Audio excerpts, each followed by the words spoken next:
Hey guys, so I came back home after reading my currently most favorite book, and that is Madame Moneypenny by Natascha Wegelin. I am listening to the audiobook in German. I have it on my iPhone, and there are two concepts that I would like to discuss today, which are taken from the book, and that is sunken costs and scarcity mindset. Now, sunken costs, when she's talking about personal finances and she's talking about money. Oh my God, if I put already so much money into this pension fund, and I'm expecting to get something in return when I retire, wouldn't it be silly, or wouldn't it be a waste to just pull out now? After having invested. But she says do it. She's talking about investing in like pension, that is like maybe state pension or pension funds that will not really bring anything in old age when you actually need it. If you calculate, you're not going to get much out of it. And from that point of view, she says get out of it, cut your losses, and get out of it before you lose more, and I will show you where to put your money for old age. Okay, say goodbye, make your peace. That money's gone. Don't think about it. Oh my God, how much I've lost. No, you can make it double or triple, and she says I'll show you how. Now, there's a parallel between sunken costs when it comes to ridiculous investments for your old age or whatever, ridiculous financial investments, and for example sunken costs into relationships that don't pay off in the sense that there's no joy. In the words of Marie Kondo, you get no joy out of them. So you say to yourself, oh my God, but I've invested already this many years into this marriage or relationship. Wouldn't it be a waste to stop now? Wouldn't it be a waste to get a divorce?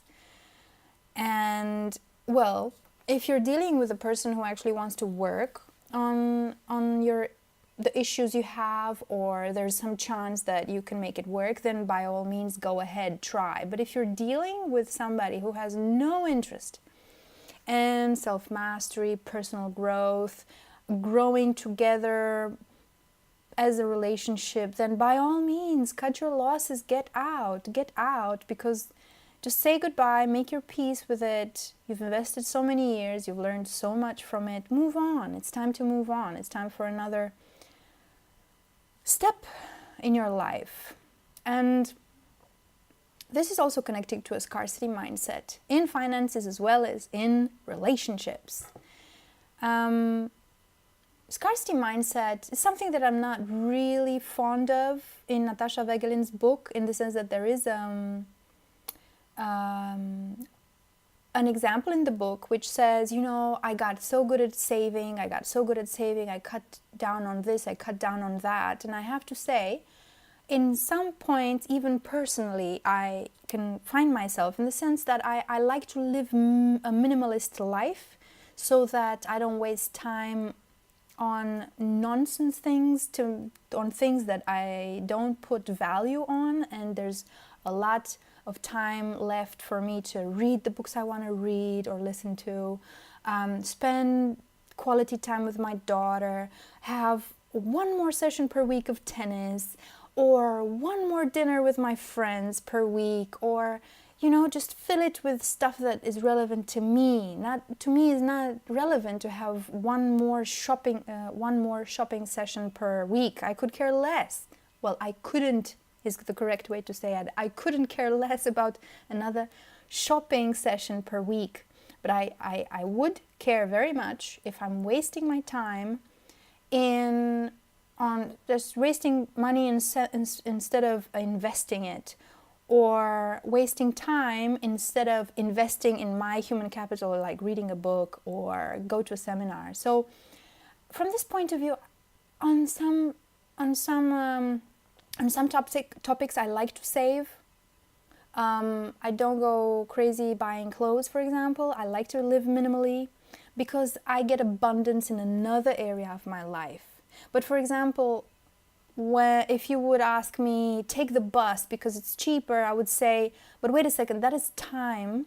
If I can listen to an audiobook on the bus and it's a win for me, then yes. But if it's only a financial win, but I'm actually wasting time or getting tired, instead of taking a taxi, instead of going first class, you go economy and you're like in a bad mood and get less out of your life for it, then by all means go splurge. Well, I'm not encouraging you to waste money, but I'm encouraging you to look at what is valuable to you.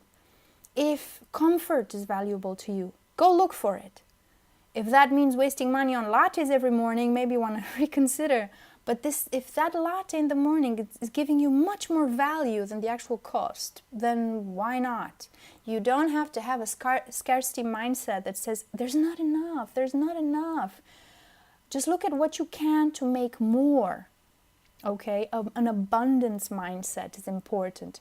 In relationships as well, scarcity mindset is like, there's nothing better, it's settle. Could there be more? I don't know if there could be more. Are there really quality relationships? Is there something for me? Well, yes. And you will find out how they're supposed to look like. So is there more to life? Yes, there is. And if there isn't, you create it, because records have been pushed and broken systematically, like all the time. Not just physical boundaries have been broken, but also mental and financial and all kinds. Look at all domains, records are being broken. So set a new record for yourself in your personal life and you will get there.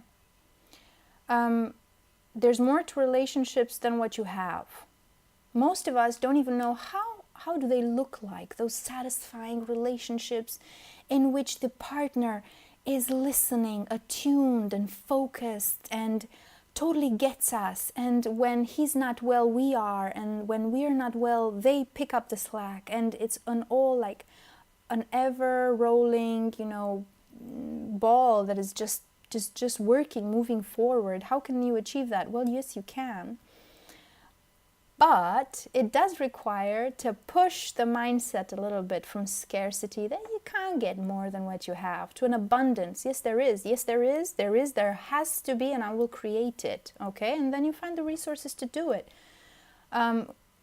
which is what I'm doing here. I'm showing you exactly what is necessary to achieve these jolly, fabulous relationships with yourself, first of all, because it's a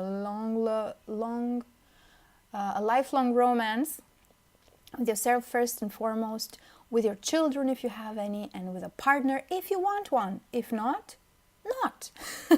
Life is very meaningful, even if you decide for yourself, you know what, I am meant to go solo most of the times.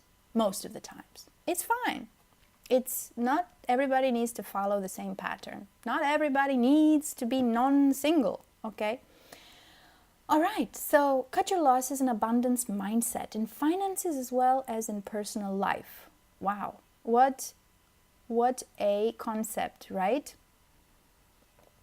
So yeah, this book is fantastic. I'm going to keep reading it in German. It's basically, for me, I am mixing, it's not for everybody to do this, but for me it's working. I am mixing my German class with my finance class, improving my understanding of finances, personal finances and investment for old age, especially as a woman and as a mother, and learning some German in the meantime. And this is a book I highly recommend. Okay, you need to read this. If you know German, I'm not sure it's translated in English, but I love it. Be careful when it leads into scarcity mindset financially. I would say this is something you can build on. When you start noticing that there are options out there, you don't need to save all the time. You can actually make triple the money that you would be saving on a goddamn latte, every morning. Just make it triple and quadruple it, the sources of income. And then you can afford 3 goddamn lattes per day if you feel like it, okay? No need for scarcity mindset. But Maybe you need to have a bit of saving abilities and self-control in order to get there, to have enough put aside so that you can invest in your own human capital, in your own development, personal, courses, books, and later in life for old age when maybe you don't feel like working so much anymore. So you have to plan from now.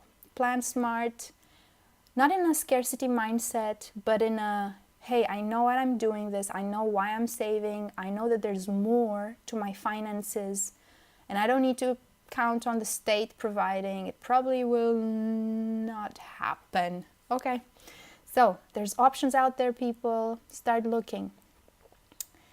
Okay, see you in the next one. Bye.